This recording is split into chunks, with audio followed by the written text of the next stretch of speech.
Day 1, 2, 3, and 4 have cashed. Welcome to day 5 of the ladder challenge where we try to turn $10 into 10,000 in only 10 days. Let's address the elephant in the room. Yesterday, we probably should have lost. Let's pull up the slip.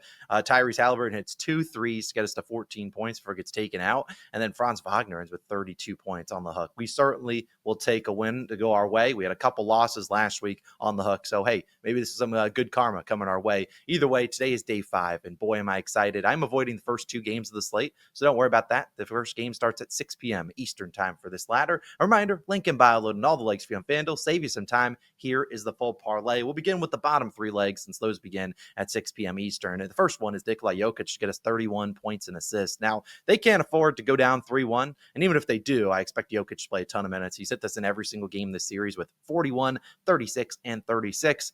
Like, this is a guy that's been a beast this season. He's hit this in 16 straight games in which he's played 32 or more minutes. Pretty confident he plays upwards close to 40. Then we go with the claw. Kawhi Leonard over 27.5 PRAs, points, rebounds, and assists.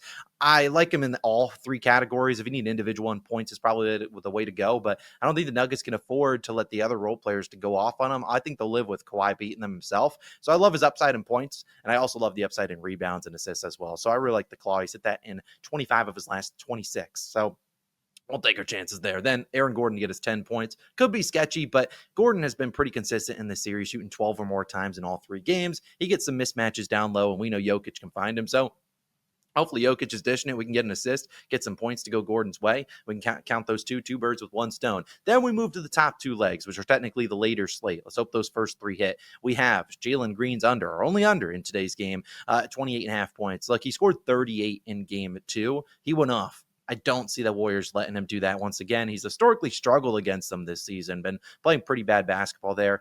I just don't see him. I normally fade him on the road. He's pretty bad there. So I'll live with my chances of him dropping 29 on the road. They'll make adjustments to slow him down. And then Alperen Sengun, a guy that we faded in game 2, but I think he gets us 14 points. He got that easily in the first 2 games of the series, and they're willing to live with him beating him one-on-one. So I like Sengun's matchup. They'll live with it one-on-one, 15 plus field goal attempts in both games this series. A big size mismatch on him. Hit that in 5 of 6 games against them this season. So that is day 5, and I hope to see you guys tomorrow for day 6. A reminder, if you want to get the early access to it, to the ladder, make sure you join the Dub Club. There's a link at the top of the description, and I posted on the stories and all that. Either way, let's climb, and I'll see you guys tomorrow for day 6.